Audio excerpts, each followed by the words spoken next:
And I think Russell Wilson is looking at this big picture going, okay, what do I want not only my next 10 years to look like, but also after football and the brand building. And the last thing I'd say is this. You can say you don't plan or want to be traded and then lay out 4 teams. That means you want to be traded. And if I'm the Chicago Bears, this is the perfect time for Ryan Pace and Matt Nagy to save their jobs. I'm on the phone and I'm not getting off. Do not care how many first rounders it would take for me to get him from Seattle. I'm offering as much as it takes.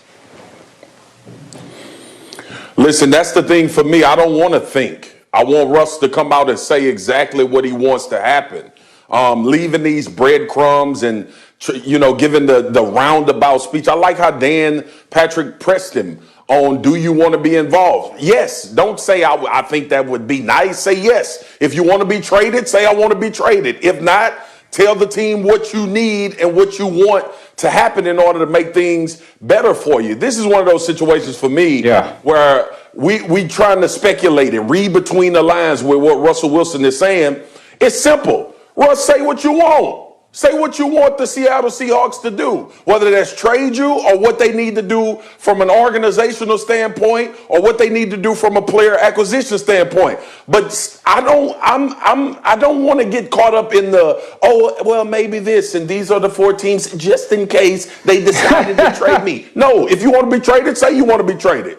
If not, say I'm getting ready for the season with the Seattle Seahawks. Look, you guys know I'm always for the player. I'm always in that corner. But I also want the player to say what the hell he wants to happen instead of beating around the bush. Man, this is the greatest offseason ever from the standpoint of somebody who covers the NFL. No doubt. It's just getting started. Think about the names we're talking about here. I mean, the idea that Russell Wilson could be traded. Look, this report from Adam Schefter, it cites the agent. It's not a confidential source. It's Russell Wilson's agent saying he doesn't want to be traded, but if he ever were, these are the only 4 teams he'd accept a trade to. So why on earth is there a list if you don't want to be traded? Why would there be any list? And so the fact that it's in his mind points to a potential split. And I'm not saying it's this year.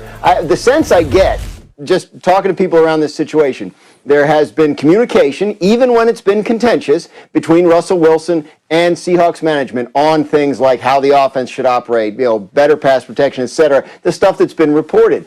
But Seattle has kept in contact with Russell Wilson and said, look, teams have been calling about trade offers. We're not entertaining any right now. That's where it stands. They don't want him to find out they're talking to teams behind his back, so they're keeping that line of communication open. My sense is he wants to see how the offseason and the season goes, and if it doesn't go the way he hopes, then we could be talking about a potential trade of Russell Wilson next year. But can we rule out the possibility it happens now? No. With everything that's going on in the league, all bets are off. Orlovsky, what was that? I saw that reaction right there, sort of that smirk. What's going through your mind when you hear Dan Graziano talk? Yeah, listen, that's like me going to my wife and going listen, I'm not looking for a divorce, but if I did get divorced from you, I'd try to go marry that girl. This is very strategic by Russell Wilson. And I think we need to change the way that we look at things. For a long time, it's been quarterbacks will never get moved or the salary cap hit, and we're seeing it's different. And I would say this, guys, I don't know exactly where Seattle stands on this. Because Seattle, Pete and John Schneider had a situation where they won a Super Bowl with a cheap quarterback and really talented football team. And then they paid the quarterback, and they haven't been able to replicate that success. And they might sit there and go, you know what, we tried, it didn't work.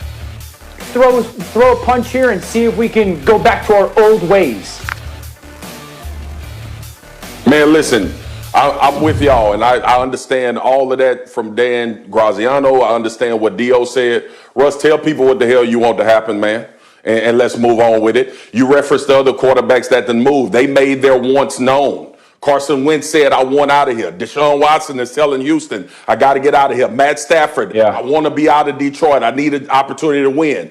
I'm not playing with Russ with these breadcrumbs. Russ, tell people what the hell you want to happen. with you and the Seattle Seahawks, and then we could talk about the story of if Russ is moving or not. Well, whenever that time does come, if it does come, you know that Adam Schefter will be all over it. He'll also be joining us here later on NFL Live. And speaking of quarterbacks, after Trevor Lawrence goes number one, is Zach Wilson the next off the...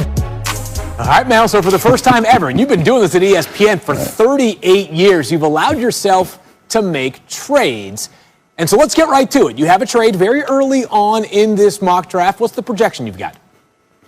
Atlanta moving up, and it's a method to the madness field. You want to get the Jets in a position to get Kyle Pitts, tight end out of Florida, by moving down to 4. This notion that, well, Wilson could still be there at 4, I don't think so. Somebody's going to jump up there. There's a host of candidates that could move up to get Zach Wilson. So if Atlanta deems him the best quarterback after Trevor Lawrence, go get him. Atlanta plan on picking at 4 and have this opportunity in the years to come. So if you have Matt Ryan for one more year, you have the heir apparent in Zach Wilson by moving up from that 4 spot to the 2 spot. That would allow the Jets, obviously, at 4 to get a heck of a weapon if, in fact, Sam Darnold was the quarterback moving forward and tight end Kyle Pitts. Yeah, Mel, it's going to cost a lot, but there's an old saying, don't wait on quarterbacks, and there is no price too steep to pay if he's really good.